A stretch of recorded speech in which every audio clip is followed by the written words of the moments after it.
Hello dear students, very welcome back in Desi Kaksha. और आप लोग कैसे हैं डियर? आई होप आप लोग स्वस्थ होंगे और मस्त होंगे, है ना। तो यार कल का जो लेक्चर नंबर अपना 3rd था, उस लेक्चर में क्वेश्चंस कुछ ज़्यादा हो जा रहे थे। ओके, जिसकी वजह से मुझे क्या करना पड़ा कि उसको वहीं पे ब्रेक करना पड़ा था, कि जिससे लेक्चर बहुत लेंदी ना बन पाए। ओके, तो आज इसी लेक्चर को हम आगे बढ़ाएंगे और शेष बचे हुए अच्छे क्वेश्चंस को हम लोग फिर से लेंगे। ओके डियर, तो चलिए इसके चलते सबसे पहला क्वेश्चन आपकी स्क्रीन पर है और मेरे ख्याल से आपको सबसे पहले इसको ट्राई करना चाहिए और अपना पूरा प्रयास लगाओ इस पे। देखो क्वेश्चन क्या कह रहा है, कह रहा है कि 2 point ions each carrying a charge Q are separated by the distance D if F is the force of repulsion between the ions, then the number of electrons missing from each ions will be कितना होगा। Okay, तो इस question को समझने के लिए dear सबसे पहले आप ये जानिए कि यहाँ पे दो पॉजिटिव आयंस हैं। एक पॉजिटिव आयन आप इसको मान लीजिए और दूसरा पॉजिटिव आयन आप इसको मान लीजिए। ओके, जैसे ही आप इन दोनों को पॉजिटिव आयंस आप मानते हैं डियर, उसके बाद ये कह रहा है कि ये दोनों डी डिस्टेंस पे रखे हुए हैं, डी डिस्टेंस से सेपरेट किए जाते हैं। चलो ठीक है, ये भी बात। अच्छा ज़रा ये बताइए कि अगर किसी भी आयन पे अगर वो पॉजिटिवली चार्ज्ड होता है, अगर वो पॉजिटिवली चार्ज्ड होता है तो सीधी सी बात ये है डियर कि उसमें से कुछ इलेक्ट्रॉन तो निकले होंगे। भाई इलेक्ट्रॉनों के निकलने की ही वजह से तो पॉजिटिव चार्ज आता है। ओके, तो इसका मतलब ये हो गया कि इस पर से कुछ इलेक्ट्रॉन निकले होंगे, तो उन्हीं इलेक्ट्रॉनों का नंबर आपको बताना है।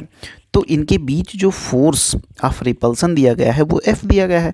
तो आप ज़रा बताइए, मान लीजिए कि ये जो आयंस है उन पे Q चार्ज है और इन पर भी Q चार्ज है। ओके डियर, तो चलो ठीक है, इनके बीच जो फोर्स ऑफ अट्रैक्शन लगेगा या रिपल्सन लगेगा वो कितना लगेगा, K Q1 Q2 अपान R स्क्वायर। लेकिन R का मतलब यहाँ पे डी स्क्वायर, बोलो हाँ है ना। तो इसका मतलब ये हो गया डियर कि यहाँ पे F इज इक्वल टू के को 1/4 पाई एप्साइलम नॉट और ऊपर क्या कर सकते हो, Q स्क्वायर अपान का डी स्क्वायर कर सकते हो। ओके, तो हम लोग ये बात जानते हैं कि Q जो होता है Q is equal to NE होता है। हम लोगों से नंबर ऑफ इलेक्ट्रॉन पूछा जा रहा है, इसका मतलब यहाँ पे जो Q स्क्वायर है ये N स्क्वायर E स्क्वायर हो जाएगा। बात सही है। इसका मतलब अगर हम लोग डायरेक्टली Q स्क्वायर की बातें करें डियर, तो यहाँ पे क्या हो जाएगा, यहाँ पे हो जाएगा F into 4 pi epsilon naught और डी स्क्वायर। ओके, और Q को हम लोग लिख सकते हैं N square E square is equal to कितना कितना लिख सकते हैं, 4 पाई, थोड़ा सा अरेंज वे में लिख लीजिए, 4 पाई एप्साइलम नॉट F और कितना डी स्क्वायर। ओके, यही तो। अब यहाँ से ये बताइए कि यहाँ से हम लोग E की वैल्यू क्या लिख सकते हैं, सॉरी E नहीं, N निकालना है ना।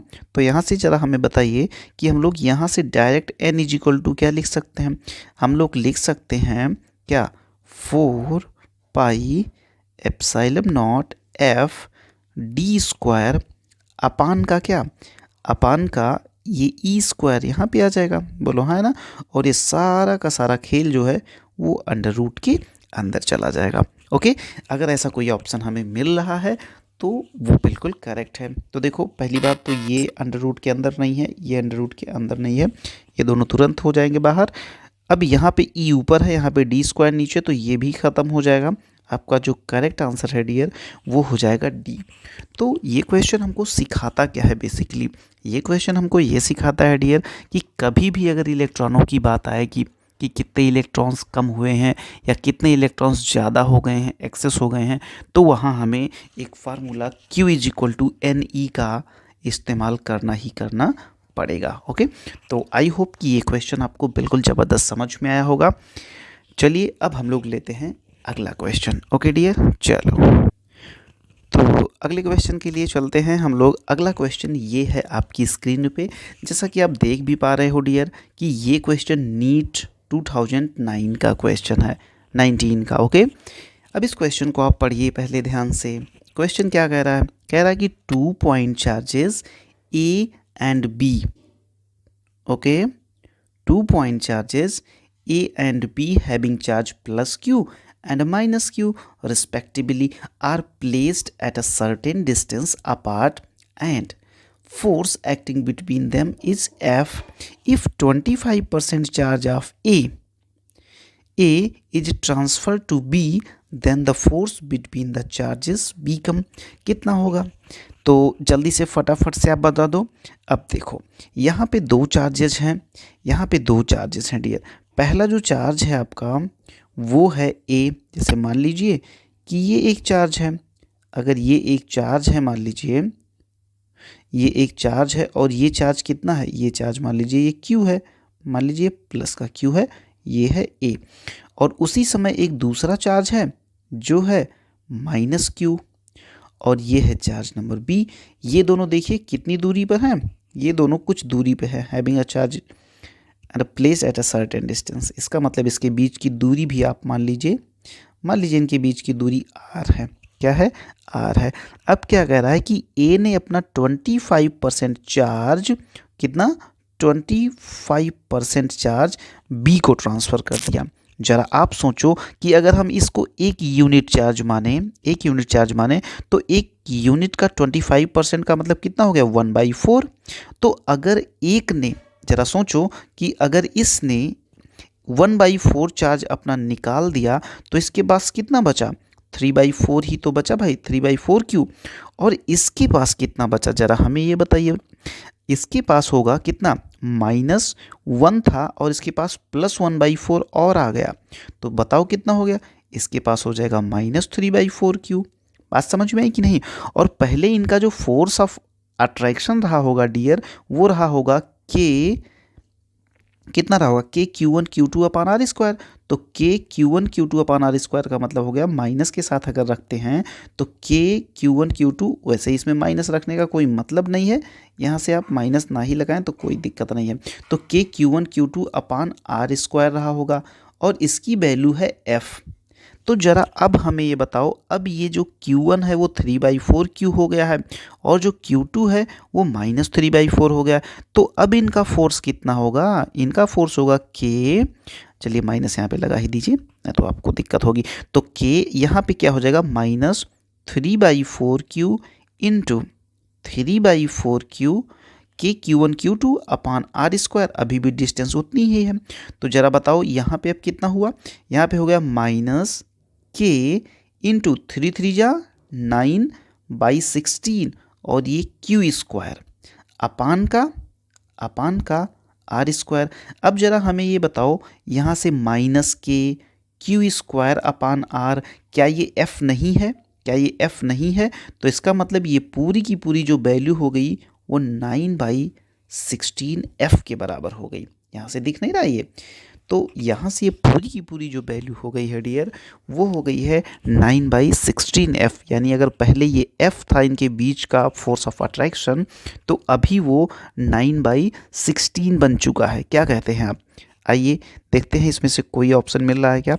बिल्कुल डियर, 9/16 जो ऑप्शन है आपका वो डी नंबर ऑप्शन है। ध्यान से आप अगर देखिए तो डी वाला जो ऑप्शन है डियर वो बिल्कुल मैच कर रहा है। ओके, तो इसमें आंसर कौन सा सही होगा डियर, इसमें जो आंसर करेक्ट होगा वो होगा आपका डी वाला।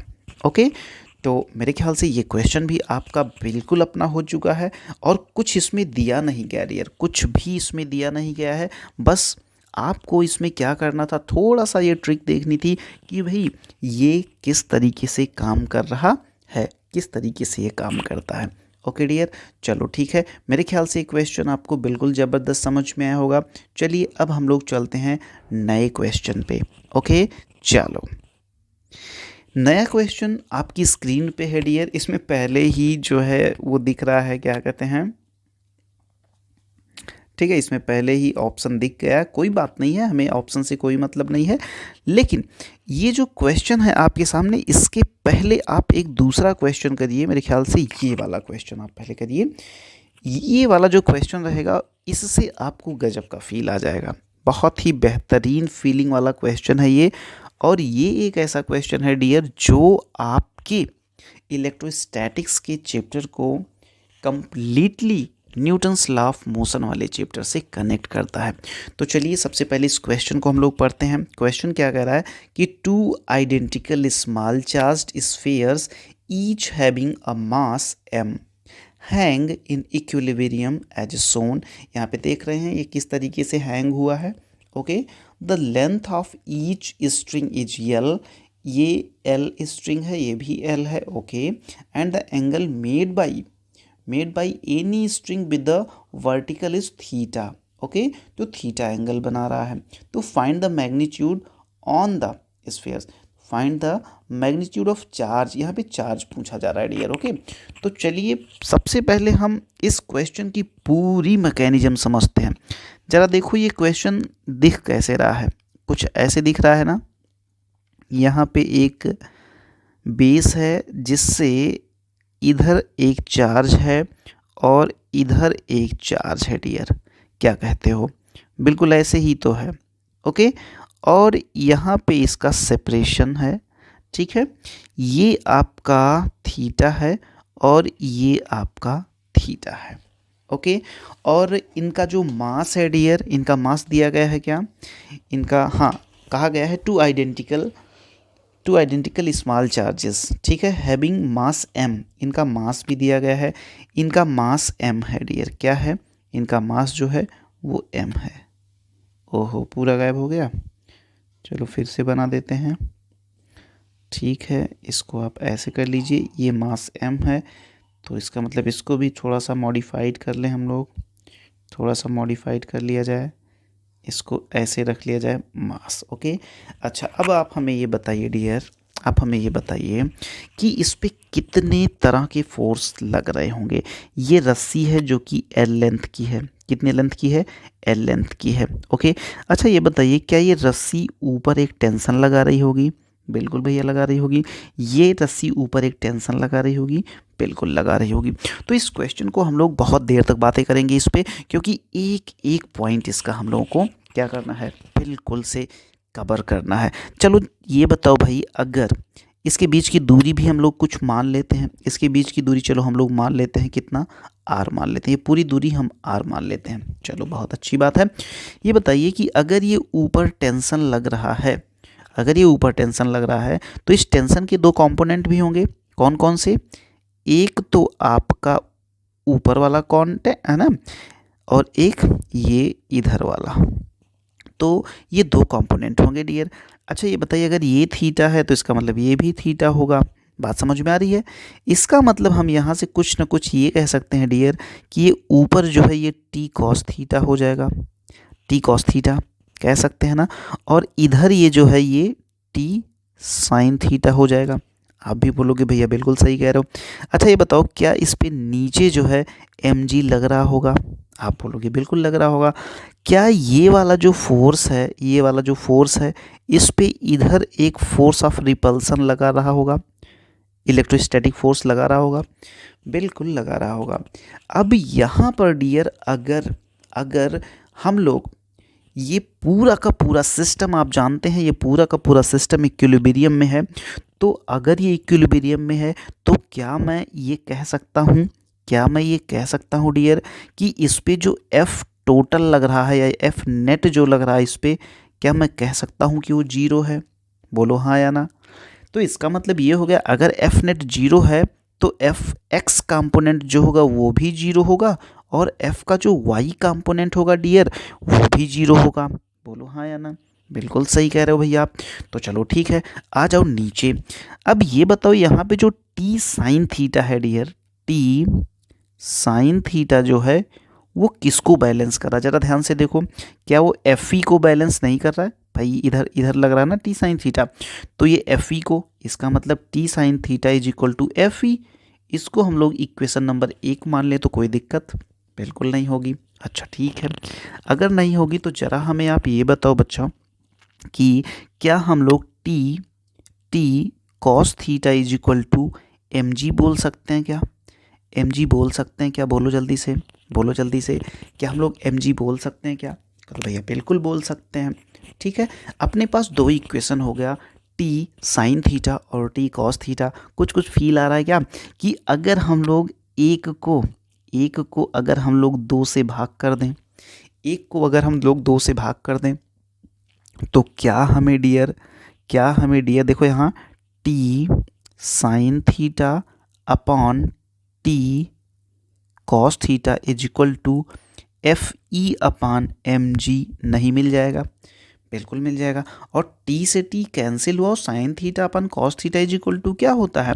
Sign theta upon cos theta is equal to क्या होता है? ये होता है tan थीटा।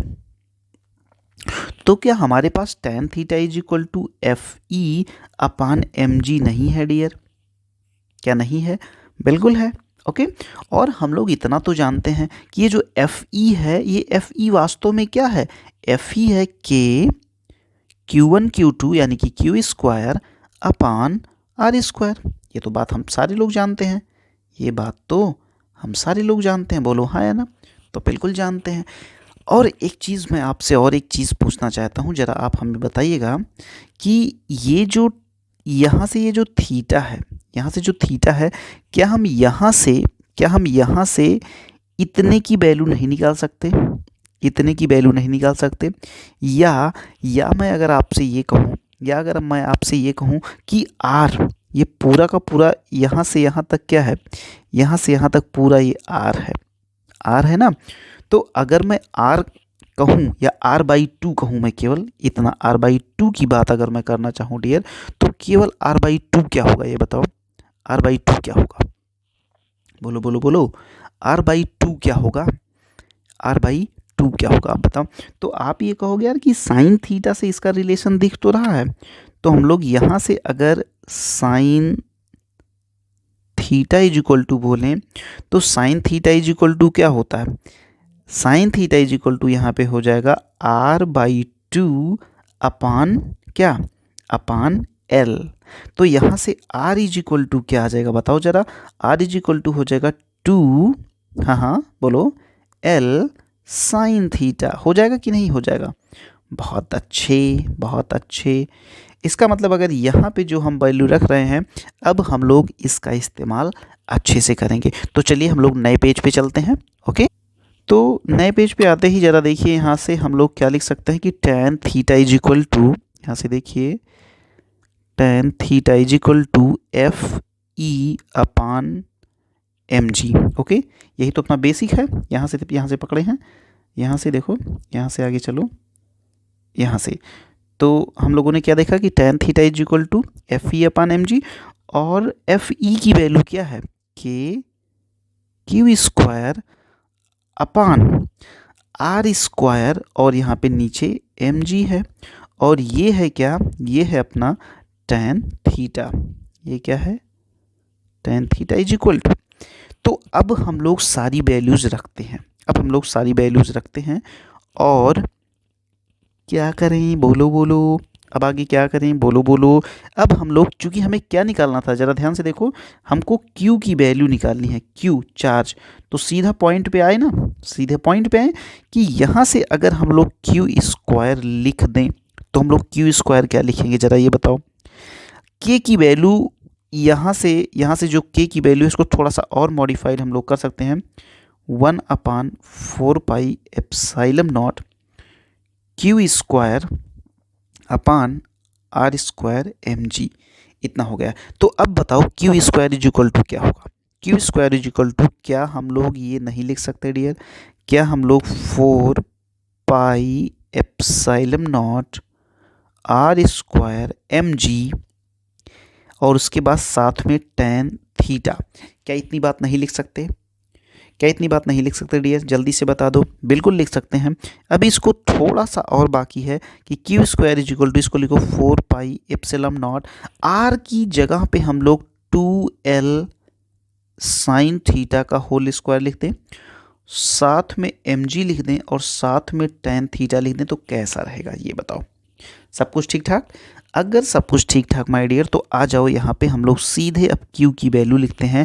और Q की वैल्यू क्या होगी यहाँ पे? यहाँ से ज़रा देखो, ये 2 और 2 का स्क्वायर बन के 4 4 जा 16 बन जाएगा, यानी 16 पाई एप्साइलम नॉट और कितना mg, उसके बाद क्या एल स्क्वायर साथ में देखो यहाँ पे साइन थीटा है तो इसका स्क्वायर क्या हो जाएगा साइन स्क्वायर थीटा साथ में टेन थीटा और Q इज इक्वल टू है तो इन सब का क्या इन सब का अंडर रूट। तो फाइनली जो Q का आंसर आया डियर वो आपका Q का आंसर है अंडर रूट, अब बड़ा बड़ा लिख देते हैं यहाँ पे 16 पाई epsilon not mg L square sine square theta tan theta. Okay, तो ये रही आपकी एग्जैक्ट वैल्यू, वो भी Q निकालने की। तो मेरे ख्याल से ये क्वेश्चन आपका अपना हो चुका, लेकिन याद रखिएगा एक बात कि इस तरीके का क्वेश्चन भी पूछा जा सकता है और एक जेई लेवल की प्रॉब्लम हम इसको मान सकते हैं, क्योंकि जब भी कभी इलेक्ट्रोस्टैटिक्स वाले चैप्टर में न्यूटन्स लॉ का इंट्रोडक्शन हो तो ये बात मान के चलना कि कुछ तो ज़बरदस्त होने वाला है। ओके डियर, तो मेरे ख्याल से आपने इस क्वेश्चन को एंजॉय किया होगा। अब आइए अपना जो पुराना वाला क्वेश्चन था डियर, अब अपने उस पुराने वाले क्वेश्चन पे चलते हैं और देखते हैं कि कितना मज़ा आने वाला है इस क्वेश्चन को करने में। चलो, जैसा कि आपको पता है डियर कि इसका जो ऑप्शन है वो क्या है, इसका जो ऑप्शन है वो आपको नहीं पता क्योंकि मैंने चारों पे टिक लगा दिया है। अब चलिए देखा जाए कि ये कैसे सॉल्व होगा। ओके डियर, चलो क्वेश्चन को पढ़ो। सबसे पहले क्या कह रहा है कि 2 small spherical balls each carrying charge Q, और Q की वैल्यू यहाँ पे कितनी है, Q की वैल्यू है 10 microcoulomb. Okay, are suspended by 2 insulating threads of equal length 1 meter each from a point fixed in the ceiling. It is found that in equilibrium threads are separated by an angle 60 degree. Okay, हाँ, between them as shown in the figure, जैसा कि figure में दिखाया गया है। अब आप हमें बताइए डियर कि कैसे होगा। तो आज आपसे केवल टेंशन के बारे में पूछा जा रहा है। मैं तो ये कहता हूँ कि सबसे पहले आप क्या करिए, सबसे पहले आप इस फिगर को फिर से रीड्रॉ करिए, अपने हिसाब से रीड्रॉ करिए। तो ये हो गई आपकी सीलिंग जिससे ये फिक्स्ड है।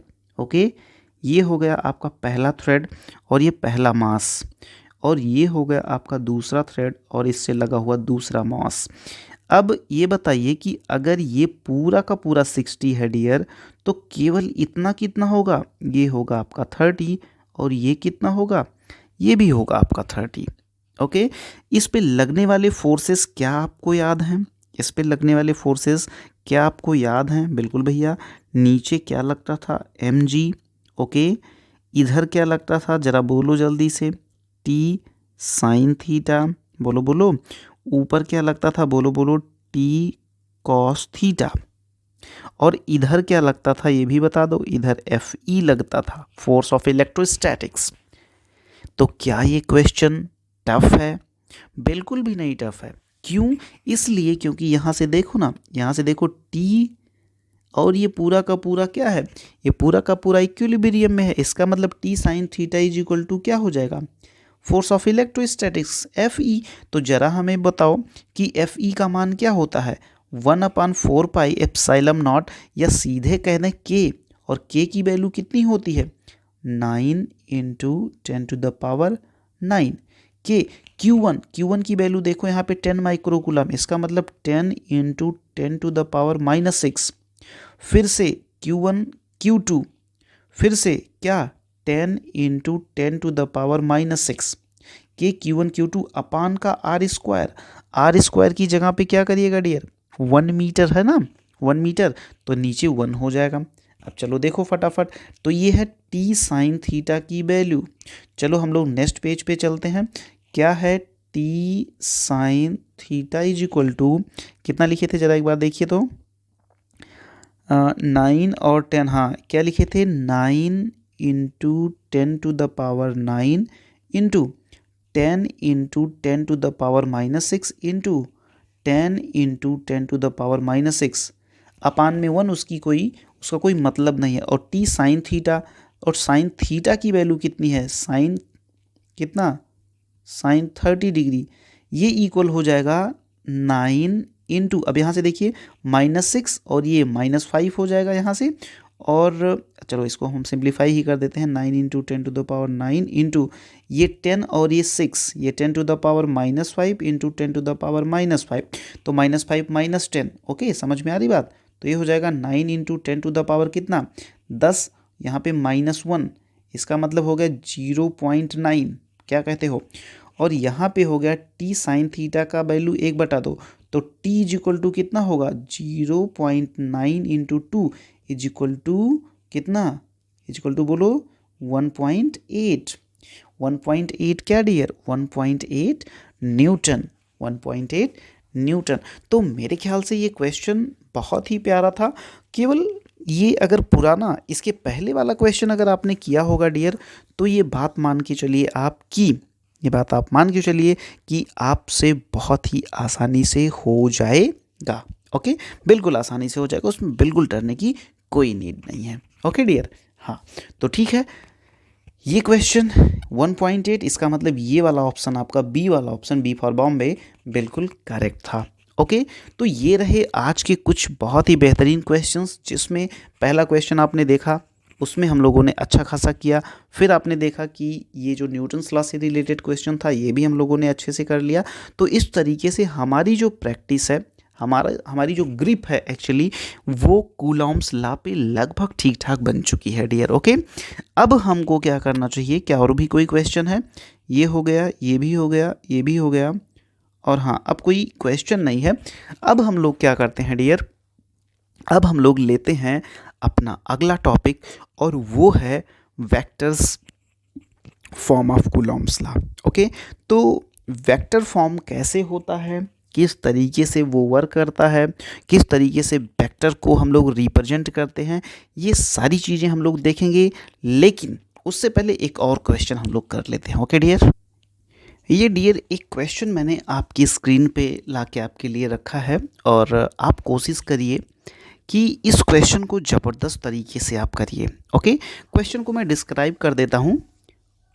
क्वेश्चन ये है डियर कि पिछले क्वेश्चन की तरह ही है, ये आपका एक चार्ज है, ये मान लीजिए आपका Q1 चार्ज है और ये Q चार्ज है, ठीक है ना, ये बिल्कुल इक्वल चार्जेस हैं दोनों, और दोनों जो हैं वो थीटा यानी ये एंगल आपका थीटा बना रहा है। ओके, ये वाला एंगल आपका थीटा बना रहा है। पहले ये दोनों r डिस्टेंस पे सेपरेट थे, उसके बाद क्या किया गया कि ये जो दोनों रस्सियाँ इधर से आ रही थी, इधर से जो दोनों रस्सियाँ आ रही थी उनको यहीं पे नेटेड कर दिया गया, यहीं पे बांध दिया गया इनको, ठीक है। अब क्या हुआ, अभी भी ये चार्ज वही हैं, अभी भी चार्ज ये वही हैं, लेकिन अब इनके बीच की डिस्टेंस जो है डियर वो बदल चुकी है, इनके है ना, इनके बीच की डिस्टेंस जो है डियर वो बिल्कुल बदल चुकी है। लेकिन एक चीज़ जो नहीं बदली वो ये कि अभी भी ये इक्विलिब्रियम में ही हैं, अभी भी ये इक्विलिब्रियम में ही हैं। तो आपको ये बताना है कि r की जो नई वैल्यू होगी, जो नई वैल्यू ऑफ r होगी वो क्या होगी, क्या होगी। ओके, तो मेरे ख्याल से तो ये क्वेश्चन आपको खुद ट्राई करना चाहिए और आपको कमेंट करके हमें बताना चाहिए। लेकिन अगर आप चाहें तो ये क्वेश्चन हम खुद भी सॉल्व कर सकते हैं। तो क्या कहते हैं आप, सॉल्व किया जाए या आप करेंगे, किया जाए या आप करेंगे, बताइए। तो मेरे ख्याल से आपको इसका जवाब देना है। ओके, आप इसका जवाब स्वयं दीजिए डियर, तभी ज़्यादा मज़ा आएगा। एक तरीके का जब इंटरेक्शन बनेगा हमारे और आपके बीच में, हम आपको क्वेश्चंस देंगे, आप उन क्वेश्चंस का जवाब खोजेंगे और उसके बाद उन पे आप कोशिश करेंगे, तो कुछ ज़्यादा ही मज़ा आएगा। ओके, तो मैं ये चाहता हूँ आप लोगों से डियर कि A, B, C या D इन चारों में से A ऑप्शन या B ऑप्शन या C ऑप्शन या D ऑप्शन, इन चारों के चारों ऑप्शंस में से कौन सा ऑप्शन बिल्कुल करेक्ट है, ये आप बिल्कुल हमें कमेंट करके बताएंगे। ओके डियर, तो आई होप कि आज का ये सेशन जो छोटा सा ही सेशन है, लेकिन इसमें हमने कुछ इंपॉर्टेंट क्वेश्चन लिए। ये सेशन आपको प्यारा लगा होगा, इसमें आपने कुछ क्वेश्चंस को एंजॉय किया। तो आई होप आप ऐसे ही जहाँ कहीं भी हैं बिल्कुल ज़बरदस्त लगे रहिए, मचाते रहिए, फोड़ते रहिए। मिलते हैं हम लोग कुछ नए क्वेश्चंस और नए कॉन्सेप्ट के साथ नए लेक्चर में। तब तक के लिए love you, take care, bye bye, जय हिंद।